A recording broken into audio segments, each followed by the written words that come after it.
we actually have a great piece of legislation that we're going to sign here today, and I couldn't think of a better place to sign.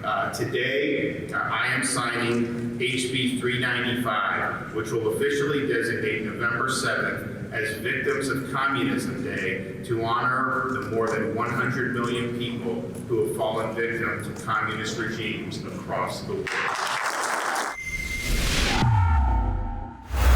Soy Juan Mendoza reportando para Los Rebeldes. El gobernador de Florida, Ron DeSantis, tuvo una conferencia en la Torre de la Libertad en Miami, Florida, donde honró a las víctimas del comunismo. Durante esa conferencia, firmó legislaturas para darle apoyo financiero al edificio, hacer el 7 de noviembre el día honrando a las víctimas del comunismo y asegurar que los estudiantes de la preparatoria en el estado de Florida aprendan sobre la maldad del comunismo y los gobiernos comunistas. Freedom is not free, that you have to fight for your rights, and that there are a lot of people out there that would love nothing more than to put you under some form of oppression. And so we're going to maybe talk about the budget, but before that, we actually have a great piece of legislation that we're going to sign here today, and I couldn't think of a better place to sign. Today, I am signing HB 395, which will officially designate November 7th as Victims of Communism Day to honor the more than 100 million people who have fallen victim to communist regimes across the world.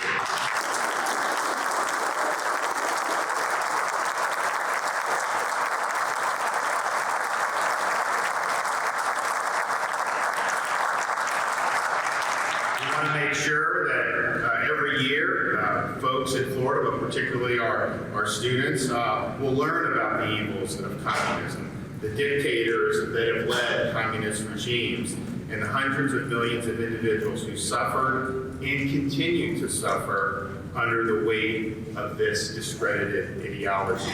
Next July will mark the 10 years anniversary of the killing of my father at the hands of the Cuban regime. But sadly, my father was not the only one killed that day. My dear friend Harold Acevedo, 32 years old, was also killed 10 years ago.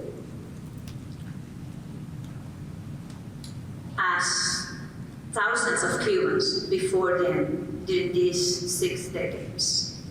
Actually, as also some Cubans after them, as last July 11th, when Luis Laurencio was shot down in the street just because he was filming a peaceful protest. Actually, while we talk today, at least 1,000 Cubans are suffering political prison just for peacefully marching, demanding freedom, demanding the end of communism. The same evil that now is going to be taught at the schools in whole Florida, also to commemorate all the victims. Actually, I'm now looking at the room and I'm recognizing victims of communism while I talk. It's time to stop this process, this factory of victims that is the communism. What this legislation represents, what this Freedom Tower represents, we've got to be willing to speak out when we see things that aren't consistent with our values in our own country. And most recently, having the federal government set up a disinformation bureau in the Department of Homeland Security is wrong. What they are doing to try to stifle dissent, to try to elevate a chosen political narrative that's endorsed by the regime, and to try to marginalize dissenters is not what a free society is all about. And what they will use that for, I believe, is to feed the social media platforms with what they want to be censored and not want to be censored. And I'm just thankful that Elon Musk is taking over Twitter.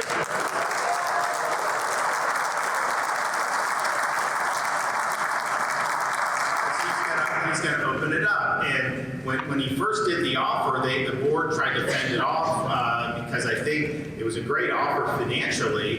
And And then, of course, if you look, his track record with companies is probably second to none. So he's going to improve the company for sure. But they were worried about him being in control and then them losing control of the narrative, because a lot of the stuff that's been censored over the last few years has turned out to be true. When you look at a lot of the stuff, I mean, there were guys that they were hammering me because I said kids needed to be in school in 2020, and they had all these people saying all this stuff. Now, no one will even admit that they wanted the kids, like, even though many people did, including in Florida, who were fighting for politics reasons. So you see all these different things, and that, I think, is really what some of these social media platforms have become, is, you know, they want to enforce one viewpoint and one narrative. And then if you speak out against that, maybe you'll be suspended, maybe you'll be totally deplatformed, maybe your post will be censored. They even do it for satire sites like the Babylon Bee.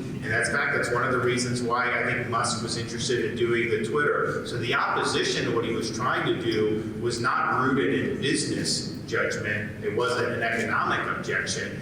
It was an objection for them losing control of the narrative. I think it's a good thing that they lose control of the narrative. I think it's a good thing that Americans are able to speak out, and particularly when a lot of these false narratives are trying to be shoved down the throat with some of these major companies. And so we made it be clear in Florida, like, our pension happened to have Twitter shares, we would have had standing to pursue action against the board of directors if they violated their fiduciary obligations. So we let it be known we were willing to do that.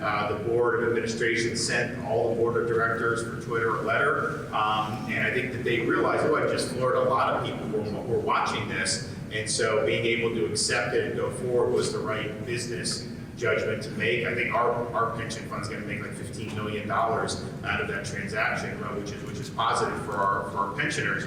But I think more important to me than just the dollars and cents is doubling down on free expression. There's no orthodoxy that the government can impose on us. We're able to speak our mind, and that disinformation bureau needs to go the way of the buffalo. We need to eliminate that. That is a big danger to free expression in this country. Okay, we're going to get going.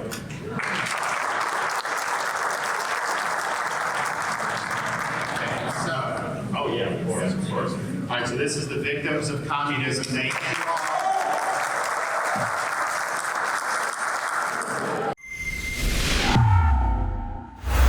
Muchas gracias por ver este video.